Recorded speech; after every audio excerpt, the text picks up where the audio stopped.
Okay, so this is now Thursday, and we're on to the resolution part of the story. What they've got to do is they've got to try and get back across the river.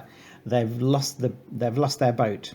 So, firstly, remember what we'll do is we'll try a few things. So, remember, firstly is a connective, and therefore we need to follow it up with a comma. So, firstly, they decide to go to the bridge and basically walk across the bridge. Sensible idea. Firstly, they decide to walk to the bridge. That's a sensible idea. You know, you think, well, why did they bother with the boat when they could have gone across the bridge? Well, we're not really sure.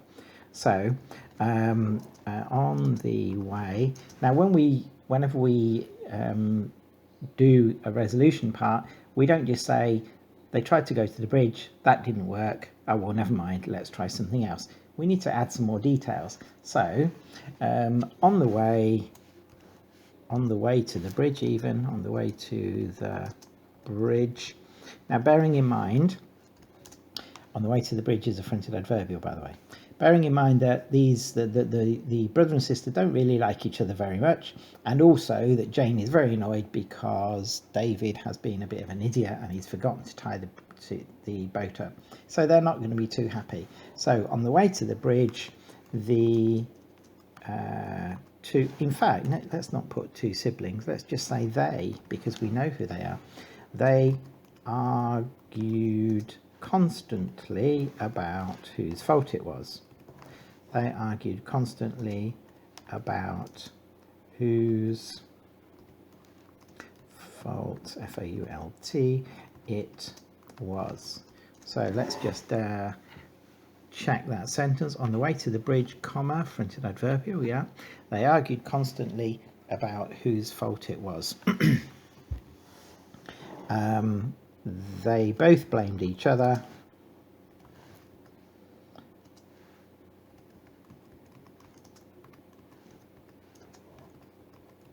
And ended up even more angry than before. Full stop. Okay, now if I had more time, then I would perhaps add another couple of sentences about maybe the sorts of things that they saw on the way to the bridge, but we need to sort of hurry things up a little bit.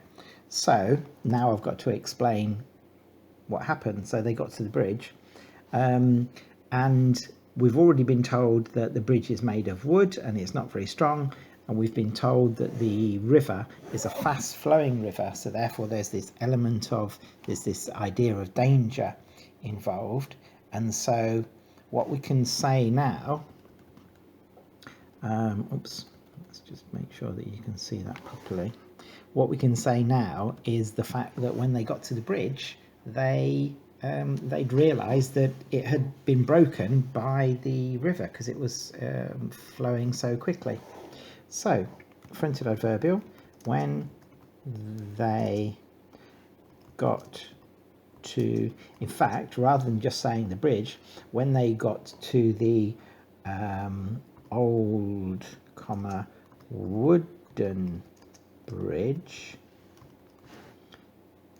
Okay, so the first comma, this comma here, is because this is a expanded noun phrase. Okay, so when they got to the old wooden bridge, and this comma here is because it's a fronted adverbial. When they got to the old wooden bridge, they saw that, well, what had happened to the bridge? It was broken, it had collapsed.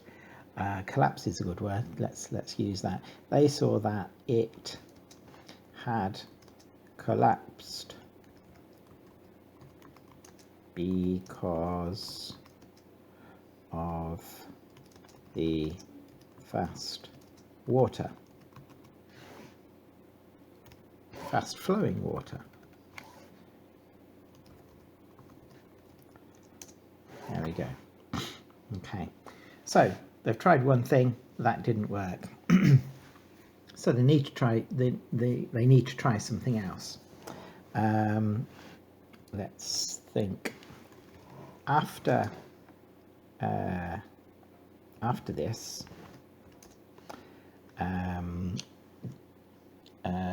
David, I couldn't remember his name then.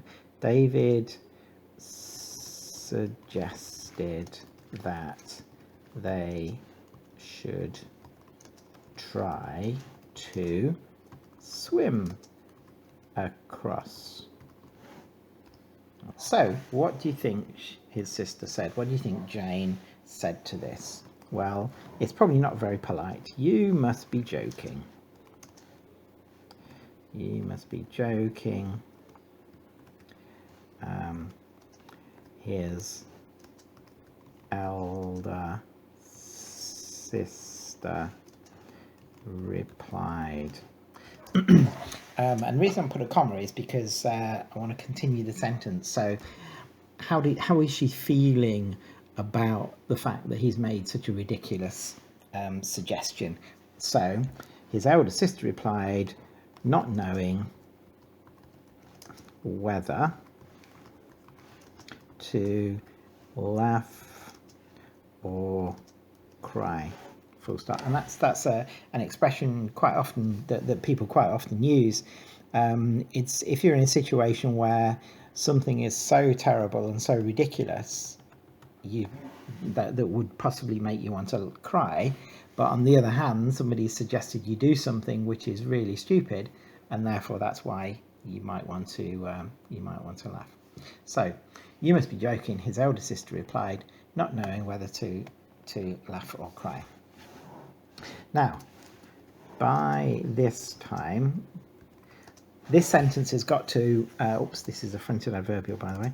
This sentence has got to basically make the reader realise that things are getting very, very serious. Because so far it's been, well, let's try this. No, that didn't work. Let's try something else. That didn't work.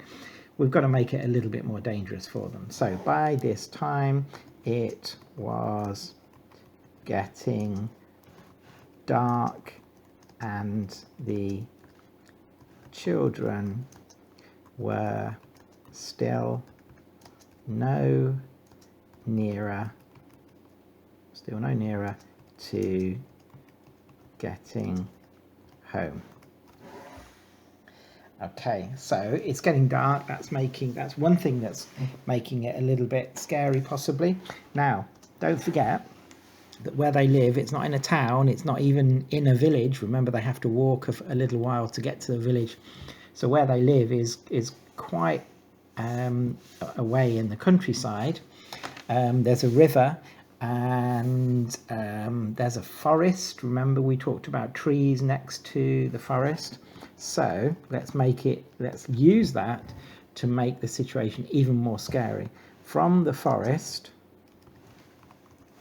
comma, this tells us where something is happening, so therefore it's a fronted adverbial.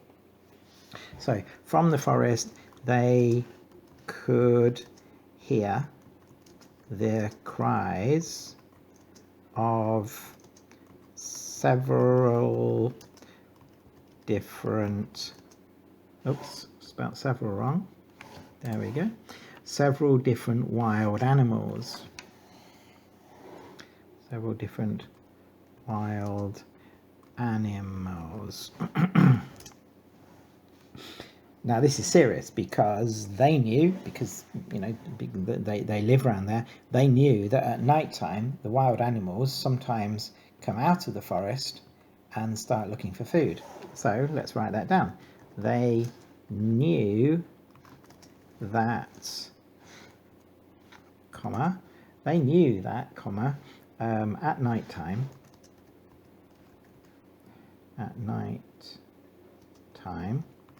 comma, these animals sometimes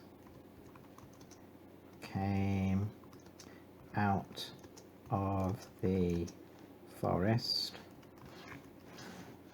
looking for food. Okay, Also, don't forget that when they're walking next to the river, don't think that this is like in Nottingham, where you might be walking along the River Trent, and wherever you are, there's roads nearby, there's buildings, there's all sorts of different things, all sorts of places where you could just, if something really was serious, you could go and ask for help. Here, where David and Jane are, there's no chance of asking for help. So things are quite serious. Now, at this point, so we've tried, let's just have a look back. So we've got the first part of the resolution. Firstly, they decided to walk to the bridge. They tried that, that didn't work. Then David had this fantastic idea of suggesting that they should swim across, which was also a pretty silly idea. Then we've got this little paragraph about saying that basically it's getting very, very serious. So really we need to finish this off. So finally, because this is the last thing they've got really. If this doesn't work, then they are in very, very big trouble. So finally, David, let's make sure that David is the hero, because so far he's been the one who's done all the silly things, and Jane has been the sensible one. But to balance things up, let's make it that David kind of rescues them. Finally, David came up with an idea, yeah, okay, which even his sister thought might, whoops, can't see that, can you? Finally, David came up with an idea which even his sister thought might work. Let's just thought might work, full stop. And I'm not going to tell you what the idea is, okay, because I want you to think about this yourself. So that's the end of the resolution. Okay, so that's the end of the resolution part of the story. So far we've had the setting, the character, the problem where they lost the boat and they couldn't get across the river, and the resolution where they tried a couple of things which didn't work, and then they tried something else which luckily finally did work, and they did manage to get across the river.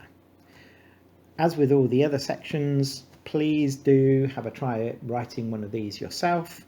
Remember once again that you can use some of the ideas that I've suggested. You can even copy some of the phrases and the words that I've used. That's no problem at all. But as always, what I always say is do try to add your own imagination, put your own sentences together. Good luck.